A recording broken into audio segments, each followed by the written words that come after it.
Hello everyone, welcome to electrical engineering skills. आज के session में हम लोग मॉडल क्वेश्चन पेपर डिस्कस करने वाले for the examination of power grid diploma trainee electrical. देखिए, हमारा एक कॉन्जिक्यूटिव सेकंड नंबर का सेशन है। इसके पहले भी मैंने सेशन 1 अपलोड किया। अगर आपने वो नहीं देखा होगा तो यहाँ पे आई बटन पे आपको लिंक प्रोवाइड करा देते हो। यहाँ पे क्लिक करके आप सारे सेशन जो इंपॉर्टेंट है वो जाके देख सकते हो। काफ़ी इंपॉर्टेंट और काफ़ी अच्छा रिस्पॉन्स मिला मुझे एक ही दिन में, इसलिए हम लोग नेक्स्ट सेशन के साथ हम लोग आज कंटिन्यू करने वाले हैं। देखिए, हमारा नेक्स्ट सेशन है। ओके, तो चलिए हम लोग इस सेशन को शुरू करते हैं। देखिए, मैं बता दूं, एक बार आपको फिर से रिमाइंड कर दूं, 17 दिसंबर को जो आपका एग्जामिनेशन है, इसके लिए काफ़ी ज़्यादा यूजफुल सीरीज़ मैंने आपके लिए शुरू की, उसको ध्यान से देखना होगा। और साथ साथ ये आपके हर एक इलेक्ट्रिकल इंजीनियरिंग के एग्जामिनेशन के लिए काम में आएगा। तो इस सेशन को सभी स्टूडेंट्स देख सकते हैं। तो चलिए हम लोग इस सेशन को शुरू करते हैं with our very first question. उससे पहले हम लोग तो प्रीवियस सेशन का जो आंसर है, जो मैंने आपको क्वेश्चन पूछा था, उसका आंसर हम लोग देख लेते हैं। क्वेश्चन क्या पूछा था? विच of the following battery is not rechargeable. इसमें से जो 4 ऑप्शंस गिवन है, इसमें से कौन सा बैटरी रिचार्जेबल नहीं है, उसको हम लोग रिचार्ज नहीं कर सकते।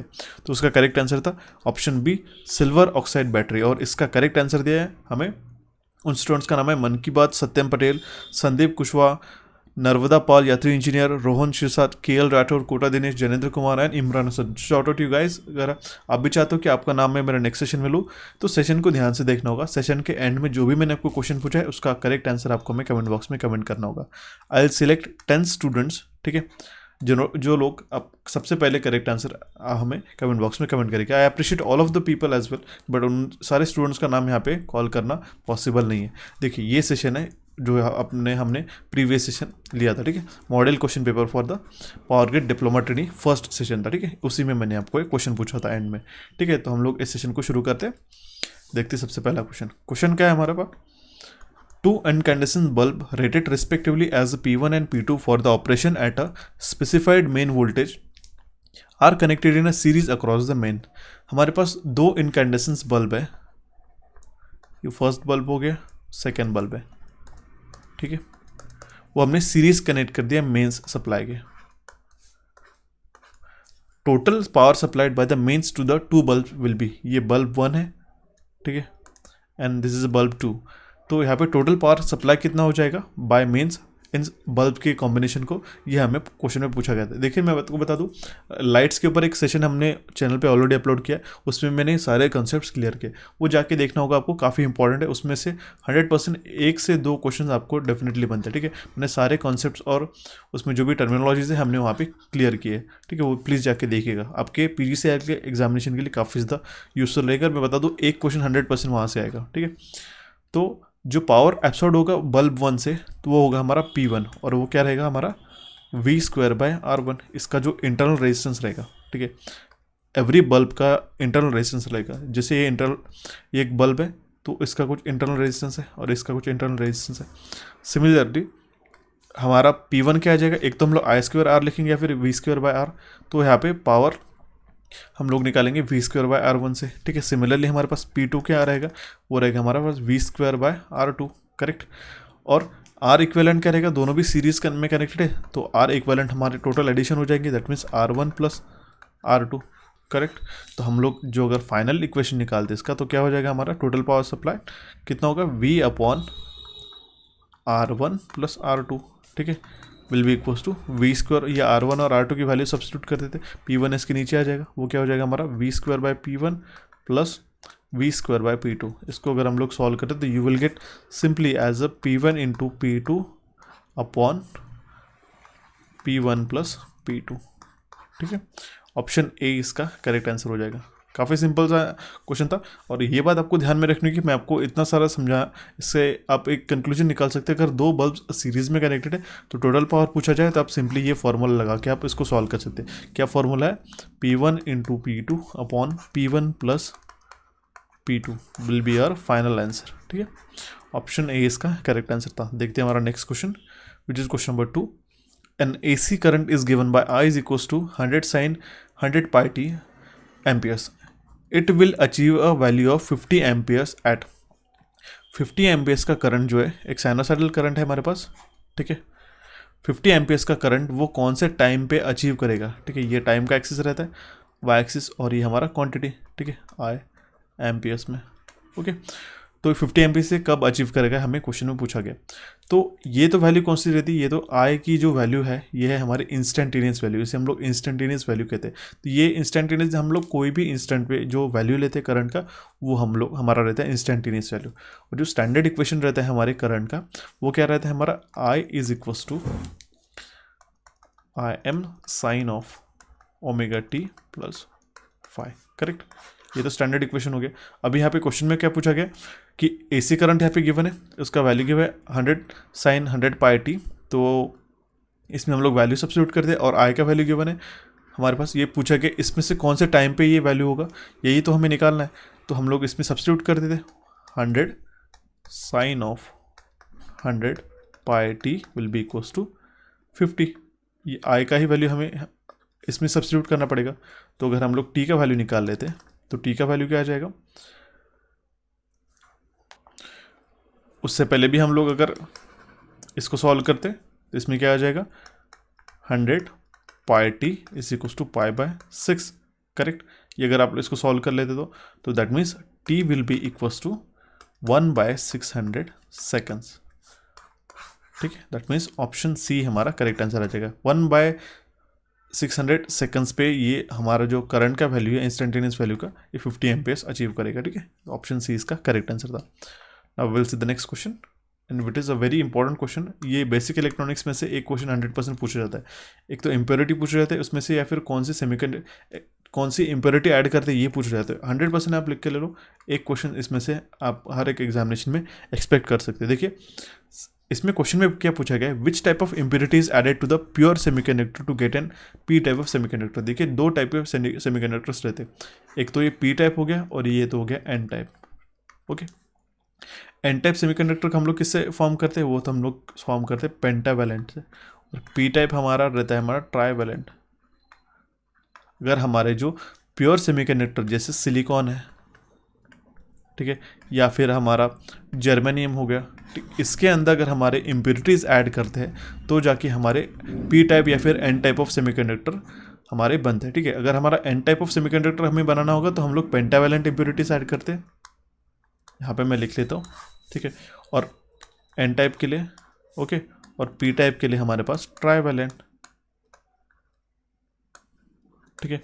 पी टाइप के लिए ट्राईवैलेंट हम लोग इम्प्योरिटीज ऐड करते हैं। अब यहाँ पे इंपॉर्टेंट टर्म आती है जो कि हमेशा एग्जामिनेशन में हमें कंफ्यूज करती है और हमेशा हम लोग गलत करके आते हैं। देखिए काफ़ी ज़्यादा रिव्यू किया मैंने आपको, ओके। यहाँ पे एन टाइप में पेंटावैलेंट इम्प्योरिटीज ऐड करते हैं तो हमारे पास उसमें कौन सी इम्प्योरिटीज़ हैं, ठीक है। जैसे हमारे पास फॉस्फोरस हो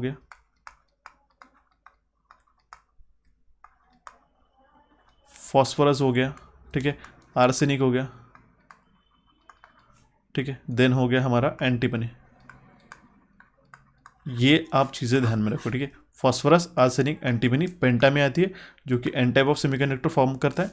और ट्राईवैलेंट में हमारी, I change the colour so that you can understand it. Trivalent में हमारे पास आते हैं बोरॉन, ठीक है, गैलियम आता है, इंडियम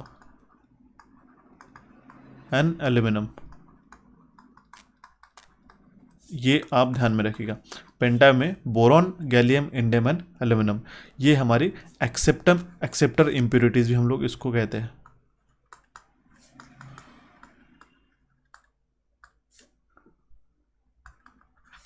ठीक है। I will highlight this thing, it is acceptor impurities, okay. और अगर ये पेंटा में हम लोग क्या करते हैं, इसको हम लोग कहते हैं डोनर, ठीक है। ये सारी चीज़ें आपको ध्यान में रखनी है, ठीक है। क्वेश्चन में क्या पूछा है हमारे पास, which type of impurities to be added to for a pure semiconductor to get an P type of semiconductor. तो पी टाइप ऑफ सेमीकंडक्टर को हमें फॉर्म करने के लिए ट्राईवैलेंट इम्प्योरिटीज ऐड करनी पड़ेगी। ट्राईवैलेंट में कौन सी आती है, boron, gallium, indium and aluminium. Penta में कौन सी आती है, फॉस्फोरस, आर्सेनिक एंड एंटीमनी। ये बात आपको ध्यान में रखिएगा, इसमें से एक क्वेश्चन डेफिनेटली बनता है हमेशा, ठीक है। काफ़ी ज़्यादा मोस्टली तो आजकल जो इम्प्योरिटीज ऐड करते हैं यही कंपोजिशन हमें पूछे जाते हैं, ठीक है। ये सारी चीज़ें आपको ध्यान में रखनी होगी, ठीक है। सो देखते हैं हमारा next question which is question number 4। काफ़ी इंपॉर्टेंट क्वेश्चन है, पीजीसीएल काफ़ी बार इस टाइप के क्वेश्चंस पूछ लेता है नंबर कन्वर्जन्स के ऊपर। और एक तो ऑलरेडी हमने सेशन में ये सारी चीज़ें डिस्कस कराई, बट स्टिल हम लोग एक क्वेश्चन देखते हैं। ऑक्टल कन्वर्जन है, ठीक है, 187 टू द बेस 10 है, ठीक है। बेस 10 है, that means it is a decimal, decimal number system, ठीक है, डेसिमल नंबर सिस्टम है। तो यहाँ पे ऑक्टल में कन्वर्ट पूछा गया है। ऑक्टल में जो नंबर्स रहते हैं वो रहते हैं 8 नंबर्स, ठीक है, उसका बेस रहता है 8, वो रहते हैं हमारे 0 से 7 तक, ठीक है, ये इंपॉर्टेंट है। हेक्सा में 16 रहते हैं, बाइनरी में 2 रहते हैं। तो यहाँ पे ऑक्टल इक्विवेलेंट पूछा है 187 का, तो क्या करना होगा, 187 को मैं शॉर्ट में यहाँ पे बता देता हूँ आपको। सिंपली आपको डिवाइड करते हुए जाना है उसकी बेस से। ऑक्टल से तो 8 से डिवाइड करना पड़ेगा, तो हमारे पास क्या आएगा 23 8 जा कितना होता है 184, ओके। फिर यहाँ पे जो रिमाइंडर बचेगा वो बचेगा हमारा 3, ठीक है।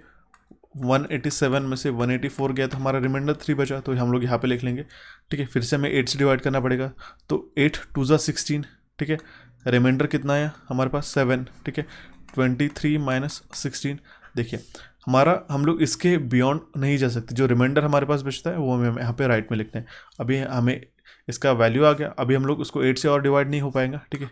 तो इसलिए इसका जो वैल्यू हम लोग लिखेंगे वो फ्रॉम डाउन टू अप लिखेंगे, ठीक है, इस तरीके से। That means 187 to the base 10 का जो ऑक्टल कन्वर्जन हो जाएगा वो हो जाएगा 273 to the base 8। Option C will be are correct answer, ठीक है। यहाँ पे मैं बता दूँ, जो मैंने स्क्रीनशॉट यहाँ पे मेंशन किया which is of number system, ये सेशन हमने ऑलरेडी चैनल पे अपलोड करा दिया, हमारे कोचिफाई चैनल। ये काफ़ी इंपॉर्टेंट है, अगर आप चाहते हो तो इसका लिंक भी मैं आपको डिस्क्रिप्शन बॉक्स में प्रोवाइड कर देता हूँ। एक सेशन है 10 से 15 मिनट के अंदर आपके जो कन्वर्जन है, एक क्वेश्चन अगर पीजीसीएल इस बार पूछ लेता है तो 100% इसमें से ही आएगा, ठीक है। एक तो एडिशन, सब्सट्रैक्शन वगैरह ये सारी चीज़ें हमने इस सेशन में कवर करे। Decimal to binary, octal to binary, binary to decimal, या फिर जो any number to any base conversion हमारे इस सेशन में वो आपका कवर हो जाएगा। काफ़ी सारे स्टूडेंट्स मुझे काफ़ी अच्छा रिस्पॉन्स दिया इस सेशन पे, प्लीज़ जाके देखिएगा अगर इस टाइप के क्वेश्चंस आपको कवर करने होंगे, ठीक है। अगर आपको आते नहीं है तो आप इस यहाँ से जाके इस सेशन को देख के आपके कंसेप्ट क्लियर कर सकते हो। सो देखते हैं हमारा नेक्स्ट क्वेश्चन, जिस question number 5, determine the value of current I1 in the following circuit. जो I1 करंट है यहाँ पे, ये हमें फाइंड आउट करना होगा, ठीक है। तो काफ़ी सारे वेज है इसको सॉल्व करने के लिए, बट हम लोग सिंपली नोडल एनालिसिस से इसको सॉल्व करके देखते हैं, ठीक है। सिंपल है, देखिए इसको हम लोग V मान लेते हैं, ठीक है, ए नोड को। तो क्या हो जाएगा हमारा V/2, ठीक है, V/2 माइनस 30, ठीक है, ये अपवर्ड है, प्लस V/6, ये 6 ओम्स का रेजिस्टेंस, ठीक है, प्लस V/4 हो गया, और यहाँ पे प्लस आएगा क्योंकि 8 एम्पीयर डाउनवर्ड्स है, हमने ये डायरेक्शन अज्यूम कर दी, ठीक है, विल बी इक्वल्स टू 0। तो हमारे पास क्या इक्वेशन आएगा 6V माइनस 360। इसको आप सॉल्व करके देखिएगा, ठीक है। हम लोग सेशन को ज़्यादा टाइम हो जाएगा इसलिए हम लोग उसको स्किप कर रहे हैं पोर्शन को, but it is also easy and it is a part of mathematics. 3V plus 96 will be equals to 0। तो यहाँ से अब V का जो वैल्यू आ जाएगा वो आ जाएगा 24 वोल्ट, करेक्ट। इस नोड पे जो वोल्टेज आएगा 24 वोल्ट, ठीक है। तो 24 वोल्ट, और हमें यहाँ पे क्या पूछा है I1, तो I1 इसमें से फ्लो हो रहा है, ठीक है, इस ब्रांच में से, ठीक है। तो इस रेजिस्टेंस में से फ्लो हो रहा है 2 ओम्स के, तो 24 डिवाइड बाय अगर हम लोग 2 करते तो 12 एम्पियर्स हमारा करेक्ट आंसर आ जाएगा। दैट मीन्स जो I1 करंट फ्लो हो रहा है वो 12 एम्पियर करंट फ्लो हो रहा है। Option C will be correct answer in this case, okay. So now will see the next question, question number 6। If the sag on a transmission line is decrease the tension will be. अगर sag हमारा कम होता है, सैग क्या है basically, ठीक है, ये हमारा एक फर्स्ट ट्रांसमिशन टावर है, सेकंड ट्रांसमिशन टावर, 2 कंडक्टर यहाँ पे टेंशन है, ठीक है, ओके। ये एक ज़्यादा सैग वाला हो गया और ये कम सैग का, ठीक है। अगर सैग हमारा कम होता है, ठीक है, ग्राउंड लेवल से, इसका सैग ज़्यादा है, नीचे का जो कंडक्टर है सेकंड कंडक्टर, वो फर्स्ट जो कंडक्टर है इसका सैग कम है। सैग अगर कम हो जाता है तो हमारा टेंशन जो है वो इंक्रीज हो जाता है। ऑप्शन ए इसका करेक्ट आंसर है। और इसका जो इक्वेशन है वो है हमारा S is equals to WL²/8T, ठीक है। W क्या है हमारा, वेट है, ठीक है, L क्या है हमारा, लेंथ है, और T क्या है हमारा, टेंशन, ठीक है। अगर टेंशन बढ़ता है तो सैग कम होता है, अगर सैग हमारा बढ़ता है तो टेंशन हमारा कम हो जाएगा, ठीक है। तो ये वाइस वर्सा इनवर्सली प्रोपोर्शनल है, तो ऑप्शन बी इसका करेक्ट आंसर था। The next question is question number 7। ये इस टाइप के क्वेश्चन जो इक्विवेलेंट सर्किट रिडक्शन है वो काफ़ी बार पूछे जाते हैं और काफ़ी हम लोग इजीली इसको सॉल्व कर सकते हैं, ठीक है। In the circuit shown above the equivalent resistance across A and B will be, यहाँ पे जो सर्किट शो गिवन है इसके अक्रॉस में ए और बी के टर्मिनल्स के अक्रॉस इक्विवेलेंट रेजिस्टेंस कितना आएगा। दैट मीन्स इस सर्किट को हम लोग कम्प्लीटली रिड्यूस कैसे कर सकते हैं। तो सिंपल है, यहाँ पे एक ब्रांच में आप यहाँ पे देख सकते हो these 3 ohms and 7 ohms will be in a series combination, ठीक है। तो सीरीज के लिए हम लोग यहाँ पे ड्रॉ कर देते हैं। तो यहाँ पे कैसा हो जाएगा, 7 + 3 विल बी 10 ohms, ठीक है। और ये यहाँ पे आ जाएगा 5 ohms का, ठीक है। इस पॉइंट के बीच में हमारा क्या आएगा, ये तो हो गया हमारा 10 ohms का रेजिस्टेंस जो हमने यहाँ से कंबाइन किया, प्लस ये 10 ohms का रेजिस्टेंस जो हमारा ऑलरेडी है। और इस पॉइंट के बीच में, दैट मीन्स इस पॉइंट्स के बीच में जो हमारा रेजिस्टेंस है ये ए और बी टर्मिनल हो गया, ठीक है, 10 ohms का, और यहाँ पे 5 ohms का है, ठीक है। अभी मैंने आपको बताया था 10 पैरेलल 10 कितना हो जाएगा, ठीक है, 10 × 10/10 + 10, ठीक है, वो हो जाएगा 5। दैट मीन्स इन और दो रेजिस्टेंस जो पैरेलल्स में कनेक्टेड है इनका अगर इक्विवेलेंट अगर हम लोग निकालते हैं तो वो क्या हो जाएगा, सिंपली 5 ohms का, ठीक है। सो 5 ohms का यहाँ पे आ गया, ठीक है। और ये जो 5 और ये 5 है, ठीक है, तो इट विल बी ना सीरीज, इसको आप हटा दो, ये 5 और 5, ये देखिए इस सेगमेंट में आप देख सकते हो, ठीक है। This will be in the series, तो सीरीज का एडिशन हो जाएगा, इट विल बी इन 10। तो 10 फाइनली हमारे जो 10 ohms का रेजिस्टेंस है इस 10 ohms के साथ में पैरेलल जाएगा। 10 पैरेलल 10 कितना हो जाएगा, 5 ohms। ऑप्शन ए इसका करेक्ट आंसर आ जाएगा। दैट मीन्स ए और बी के अक्रॉस में हमारे पास 5 ohms का इक्विवेलेंट रेजिस्टेंस आ जाएगा। ऑप्शन ए इसका करेक्ट आंसर था। Now will see the next question, which of the below is a paramagnetic material. Paramagnetic material इसमें से कौन सा है, तो इसमें से मैग्नीशियम जो है हमारा पैरामैग्नेटिक मटेरियल आता है, ओके। डायमैग्नेटिक मटेरियल की प्रॉपर्टी क्या रहती है, वो तो वीक रहते हैं और निगेटिव ससेप्टेबल रहते हैं मैग्नेटिक फील्ड्स के लिए। पैरामैग्नेटिक पॉजिटिव ससेप्टेबल रहते हैं और स्मॉल मैग्नेटिक फील्ड्स के लिए, ठीक है। और फेरोमैग्नेटिक काफ़ी ज़्यादा हार्ज या फिर हम लार्ज या फिर हम लोग उसको पॉजिटिव ससेप्टेबल कह सकते हैं हमारे एक्सटर्नल फील्ड्स के लिए, ठीक है। तो फेरोमैग्नेटिक में बेसिकली हमारे पास आयरन, निकेल, कोबाल्ट, ये जो फेरोमैग्नेटिक मटेरियल के एग्जाम्पल्स आते हैं। पैरामैग्नेटिक अगर हम लोग बात करते हैं तो इसमें सबसे पहला तो ये मैग्नीशियम तो हो गया, मोलिब्डेनम, लिथियम और टैंटनम जो ये आते हैं हमारे उसके अंदर आते हैं, ओके। और जो डायमैग्नेटिक है उसमें हमारे पास कॉपर, सिल्वर, गोल्ड, ये हमारे डायमैग्नेटिक मटेरियल्स आते हैं, ठीक है। These are the 3 type of magnetic materials. Option C इसका करेक्ट आंसर था। देखते हैं हमारा next question, which is question number 9। In induction heating the depth up to which the current will penetrate is proportional to. In induction heating, the depth up to which the current will penetrate is equals to 1 by frequency under root of frequency. Option A is का correct answer. That means 1 by 2 the power, that means f का 1 to the power 1 by 2, that means it will be nothing but under root of f. तो इसका जो equation है depth of the penetration of induced current in a disc जो रहता है वो रहता है हमारे इंडक्शन हीटिंग में d is equals to 1 by 2 pi under root of rho into 10⁻⁷ upon mu f, ठीक है। तो ये इन्वर्सली प्रोपोर्शनल है फ्रीक्वेंसी से। म्यू जो है हमारी परमेबिलिटी ऑफ चार्ज है, ठीक है। और रो जो है हमारा स्पेसिफिक रेजिस्टेंस है, हम लोग किस में मेजर करते हैं, ओहम मीटर्स में, ठीक है। ओहम मीटर्स में हम लोग उसको मेजर करते हैं, ठीक है। तो फ्रीक्वेंसी से इन्वर्सली प्रोपोर्शनल है। दैट मीन्स इंडक्शन हीटिंग में जो डेप्थ रहेगी हमारी जिस पे करंट पेनिट्रेट होता है वो रहेगा हमारा inversely proportional to the 1 by under root of f. That means it is option A will be correct answer. We will see the next question, which is question number 10. A conventional circuit is one in which the output depends on. Conventional circuit is one in which output depends upon. एक combinational circuit पे output किस पे depend करता है, it will be dependent on input combination at that time. उस time पे क्या input combination रहता है, option A इसका correct answer हो जाएगा, ठीक है। The next question is question number 11। देखिए कॉम्बिनेशनल सिक्वेंशियल सर्किट काफ़ी इंपॉर्टेंट है, दोनों भी बात ध्यान में रखनी है। सिक्वेंशियल सर्किट में मेमोरी एलिमेंट रहता है और कॉम्बिनेशनल सर्किट में मेमोरी एलिमेंट नहीं रहता है।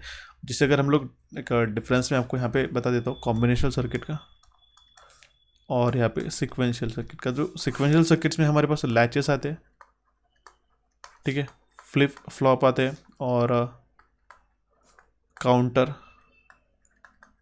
ठीक है, शिफ्ट रजिस्टर, ठीक है। कॉम्बिनेशनल सर्किट्स में हमारे पास में क्या आते हैं, adder, subtractor, then multiplexer, then demultiplexer, decoder, encoder.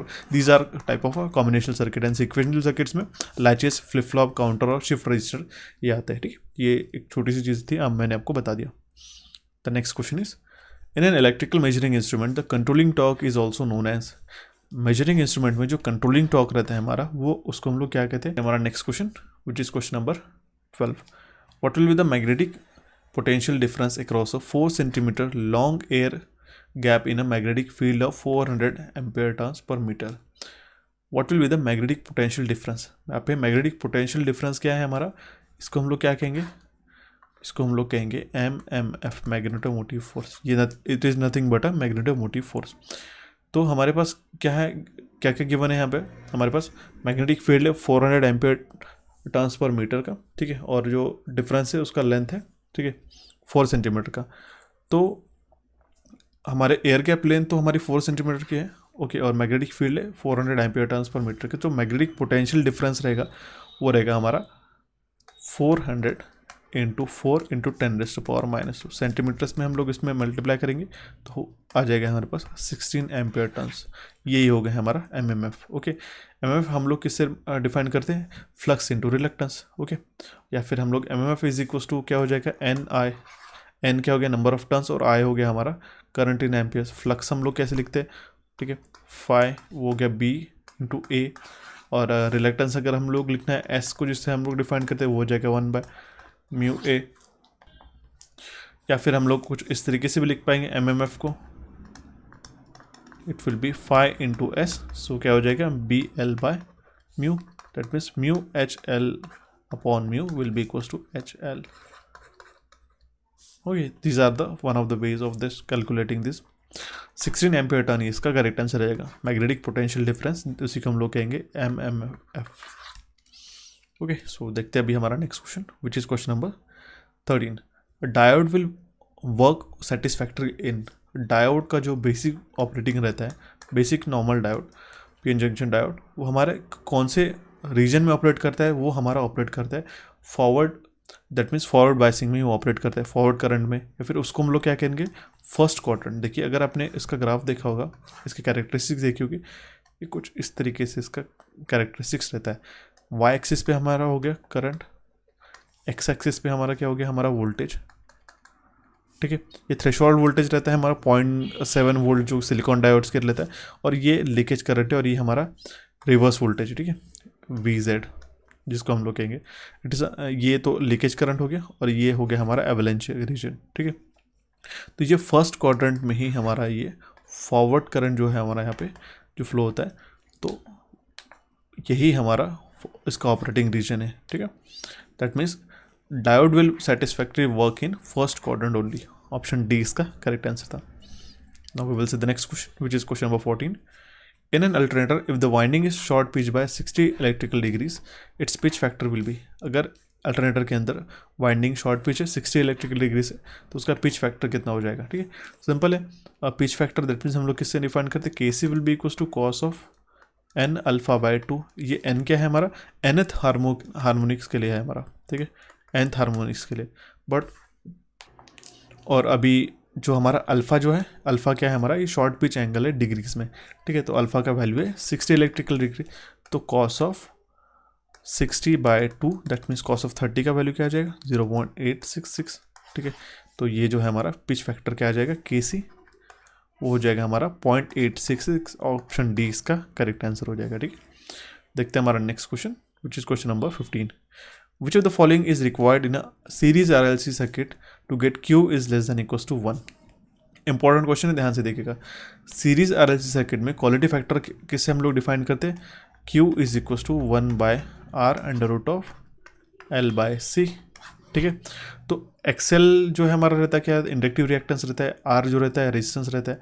तो अगर हमारा Q लेस देन 1 है, तो XL/R अगर हमारा 1 से होता है, ठीक है, दैट मीन्स अगर XL हमारा लेस देन है R से, तभी जाके ये पॉसिबल होगा। तो हमारा फर्स्ट कंडीशन ये सेटिस्फाई हो जाता है। फर्स्ट कंडीशन तभी जाके हमारा Q will be less than 1 आ जाएगा, ठीक है। तो ऑप्शन ए इसका करेक्ट आंसर आ जाएगा, ठीक है। तो हम लोग Q से ऐसे भी डिफाइन करते हैं, Q is equal to omega 0 L by R, that means XL by R हम लोग इससे कह पाएंगे, ठीक है। अगर आपने मिस कर दिया तो, अगर आपको कन्फ्यूज हो रहा होगा तो ठीक है, तो ये यहाँ से भी आप ध्यान में रख सकते हो, ठीक है। देखते हैं हमारा next question, which is question number 16। In the electric magnetic circuit analogy, what is the electrical equivalent analogous of permeability and flux density respectively? Magnetic circuit और इलेक्ट्रिक सर्किट में मैंने आपको बताया था एक क्वेश्चन 100% पूछ रहा था, वो प्लीज़ सेशन देखना होगा आपको। मैग्नेटिक और इलेक्ट्रिक सर्किट्स का 100% एक क्वेश्चन वहाँ से आपका कवर हो जाता है। इलेक्ट्रिकल इक्विपमेंट जो में उसमें किससे एनालॉगस रहता है, परमेबिलिटी और फ्लक्स डेंसिटी। तो फ्लक्स डेंसिटी, परमेबिलिटी किससे एनालॉगस रहती है, कंडक्टिविटी से, और फ्लक्स डेंसिटी जो है हमारे एनालॉगस है करंट डेंसिटी से, ठीक है, इंपॉर्टेंट है।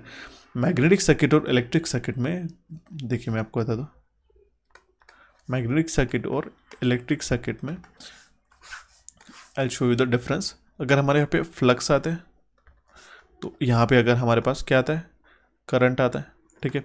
वैसे अगर हमारा परमियंस आते हैं, ठीक है, परमियंस आता है तो यहाँ पे कंडक्टेंस आता है हमारा इलेक्ट्रिक सर्किट में। अगर हमारे पास रिलक्टेंस आता है मैग्नेटिक सर्किट में तो यहाँ पे रेजिस्टेंस आता है, ठीक है। और अगर हमारे यहाँ पे परमेबिलिटी आती है तो वो आती है हमारी कंडक्टिविटी से एनालॉगस। फ्लक्स डेंसिटी हमारी करंट डेंसिटी एनालॉगस आती है।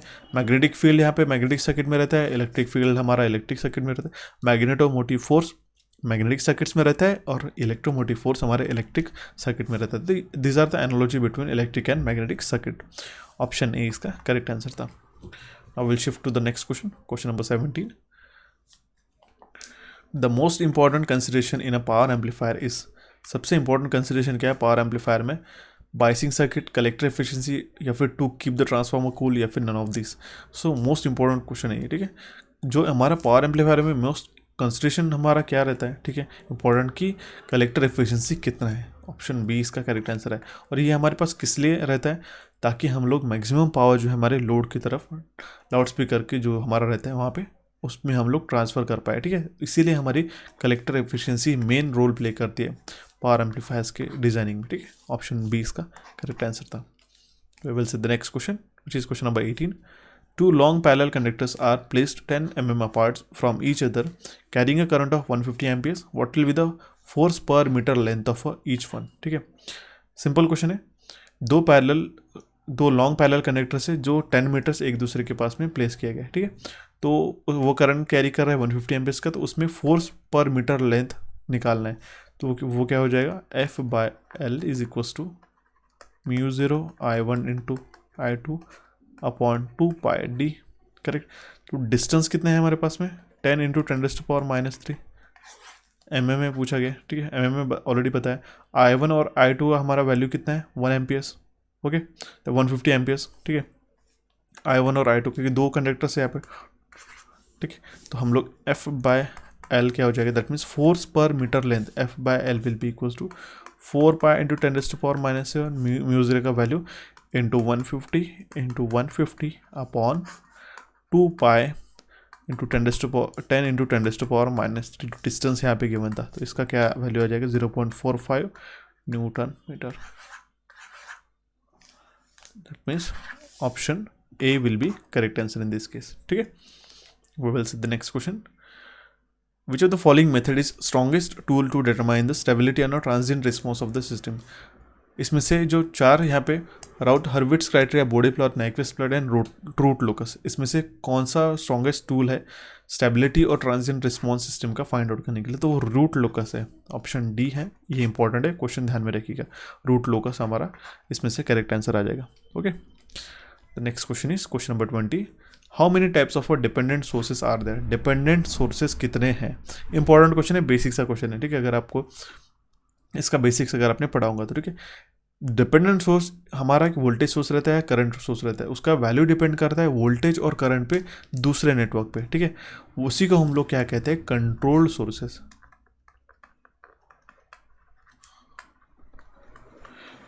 ये तो रहते हैं वोल्टेज या फिर करंट सोर्सेस, लेकिन उसका जो पैरामीटर है वो हमारे दूसरे करंट या फिर वोल्टेज सोर्स पर डिपेंड करता है। तो उसमें 4 टाइप्स आते हैं बेसिकली, ठीक है। वो 4 टाइप कौन से हैं? वो है हमारे voltage control voltage source first, second हो जाएगा हमारा वोल्टेज कंट्रोल करंट सोर्स, ठीक है। थर्ड क्या हो जाएगा हमारा करंट कंट्रोल वोल्टेज सोर्स, और फोर्थ क्या हो जाएगा हमारा करंट कंट्रोल करंट सोर्स, ठीक है। These will be the 4 dependent sources, जिसको हम लोग कंट्रोल सोर्सेज भी कहते हैं। Option B will be correct answer in this case. Okay, the next question is question number 21। Electrode use for welding aluminium alloy is, ठीक है। Aluminium alloy को weld करने के लिए हम लोग कौन सा इलेक्ट्रोड यूज करते हैं? तो we use hard drawn copper. Option D इसका करेक्ट आंसर आ जाएगा, ठीक है। सो देखते हैं हमारा नेक्स्ट क्वेश्चन, चूंकि है question number 22। Braking torque of a induction type of single phase energy meter is, जो ब्रेकिंग टॉर्क रहता है induction type of single phase energy meter का, वो रहता है हमारा directly proportional to the square of flux. Option A इसका correct answer है, और वो हमारे इक्वेशन से ध्यान में रखेंगे हम लोग। T B is equal to K times of Y square upon R E into N into R, ठीक है। के क्या है हमारा? ये कांस्टेंट है, ठीक है। फाई क्या है हमारी? ये फ्लक्स है, ठीक है। आर क्या है हमारा? आर ई क्या है हमारा? रेजिस्टेंस ऑफ अ पाथ है, ठीक है, रेजिस्टेंस ऑफ अ पाथ, ठीक है। एन क्या है हमारा? स्पीड है, और आर जो है हमारा रेडियस ऑफ द डिस्क है, ठीक है। तो जो ब्रेकिंग टॉर्क है हमारा वो डायरेक्टली प्रोपोर्शनल है स्क्वायर ऑफ अ फ्लक्स पे, इसीलिए इसका करेक्ट आंसर हो जाएगा option A. The next question is question number 23। An electrically insulating material that is used to prevent metallic contact between positive and negative plate in a cell but permits the flow of ions between the plates। एक electrically insulating material जो battery में रहता है, metallic contact को prevent करता है positive और negative plates में, और बट लेकिन ये फ्लो करता है आयंस का, ठीक है। इन दोनों के बीच में आयंस का जो ट्रांसमिशन है वो भी फ्लो करता है, उसको हम लोग क्या कहते हैं? सेपरेटर। ऑप्शन सी इसका करेक्ट आंसर हो जाएगा। बैटरी के अंदर रहता है, जिसको ये हम लोग क्या कहेंगे? एक ये इलेक्ट्रिकल इंसुलेटिंग मटेरियल है जो हमारे मेटेलिक कांटेक्ट को तो प्रिवेंट करता है पॉजिटिव और नेगेटिव प्लेट के, बट वो आयन को फ्लो होने देता है एक दूसरे के पास, ठीक है। ऑप्शन सी इसका करेक्ट आंसर आ जाएगा। The next question is question number 24। Rochelle salts are used as a dash in a hearing aid device. Hearing aid device जो रहते हैं जिनको कम सुनाई देता है, उन ऐसे व्यक्तियों को या फिर ऐसे पर्सन्स को जो हियरिंग एड के जो मशीन्स रहते हैं उनके ईयर्स में, ठीक है, उसमें हम लोग रोशेल सॉल्ट्स का जो यूज़ करते हैं वो एज अ ट्रांसड्यूसर करके यूज़ करते हैं। तो ऑप्शन सी इसका करेक्ट आंसर आएगा, ठीक है। ये एज अ ट्रांसड्यूसर करके वर्क करता है, और वो काफ़ी उसकी अच्छी पीजो इलेक्ट्रिक प्रॉपर्टी रहती है, ठीक है। पीजो इलेक्ट्रिक इफेक्ट उसमें रहता है, ठीक है। दैट मीन्स जो इलेक्ट्रिक चार्ज जो हमारा इंड्यूस होता है अगर हमारा मैकेनिकल डिफॉर्मेशन होता है, तो जैसे अगर ट्विस्टिंग हो गया, प्रेशर हो गया, या फिर बेंडिंग हो गया। बट ये बात अपने ध्यान में देखिए कि जो हमारे वॉइस रहते हैं वो भी it is a type of vibrations, तो वो हमारा एज अ रोशेल सॉल्ट्स हम लोग यहाँ पे यूज़ करते हैं as a transducer. Option C इसका करेक्ट आंसर आ जाएगा। The next question is question number 25। The nichrome wire used as a coil in a heater has a resistance of 2 ohms per meter. What will be the length of a wire required for a 1 kilowatt heater at 200 volt? एक nichrome wire जो use करते हैं हमारी coil में, heater में, उसका resistance है 2 ohms पर मीटर का। तो हमें कितना लेंथ का वायर रिक्वायर्ड रहेगा अगर हमारे पास 1 किलोवाट का हीटर बनाना है 200 वोल्ट्स पे लिए, ठीक है। सिंपल है, एक ही इक्वेशन से हम लोग सॉल्व करेंगे। R is will be equals to V square by P rated, ठीक है। या फिर हम लोग क्या लिखते हैं? P is equals to V square by R. तो हमें यहाँ पे सबसे पहले तो R का वैल्यू फाइंड आउट करेंगे। तो रेजिस्टेंस पर मीटर कितना है? 2 ohms पर मीटर है। वी रेटेड कितना है हमारे पास में? 200 वोल्ट्स है, और पावर कितना है? 1 किलोवाट। तो हम लोग रेजिस्टेंस फाइनली निकाल पाएंगे उसका कितना है, तो 200 square upon 1000 it will be equals to 40 ohms जो हमारा रेजिस्टेंस आ जाएगा। और हमें लेंथ निकालिए, तो 2 ohms पर मीटर का लेंथ है, ठीक है। तो हम लोग लेंथ निकालने के लिए क्या करेंगे? सिंपली उसको डिवाइड कर देंगे।